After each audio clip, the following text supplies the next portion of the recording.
No, A-Tekniikka lähti miettimään uutta tuotekehitysprojektia reilu vuosi sitten, koska asiakkaat halusivat helppokäyttöisempiä ja nopeampia nastutuskoneita.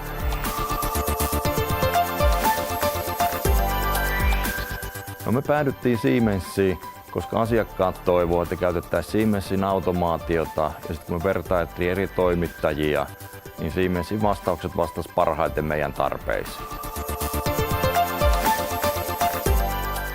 Periaatteessa me ei rakenneta prototyyppejä, vaan heti ensimmäinen kone menee asiakkaalle.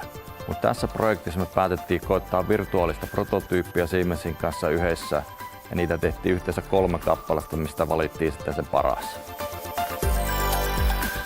Virtuaalinen prototyyppi tarkoittaa sitä, että konsepti testattiin virtuaalisen käyttöönoton avulla. Sillä varmistettiin, että liikkeenohjaus ja koko konsepti on toimiva.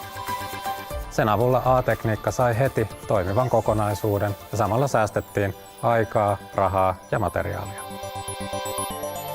No, me ollaan saatu kyllä Siemensistä paljon lisäarvoa, että Siemens on iso talo ja sieltä löytyy apua lähtöön kuin lähtöön ja ei tarvitse itse hakata päätä seinään ja miettiä, miten näitä asioita ratkaistaan. No, me ollaan saatu erittäin hyvää palautetta tästä koneesta asiakkailta. Ja erityisesti asiakkaat ovat kiitelleet sitä, että reseptin tekeminen on helppoa, koska se perustuu 3D-laserskannerin hyväksikäyttöön. Lisäksi asiakkaat ovat kiitelleet myös sitä, että kone tallentaa paljon tietoa tietokantaan ja sitä voidaan käyttää analysoinnissa hyväksi.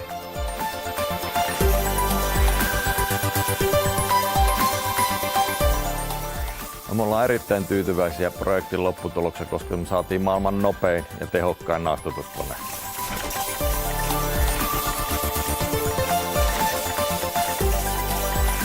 No, tuotekehityshän ei lopu ikinä, eli tuotekehitys jatkuu ja uusia ideoita on jo putkessa ja esimerkkinä voi valottaa, että siellä on tulossa jotain semmoista, mitä aikaisemmin ei vielä nastutuskoneissa nähty.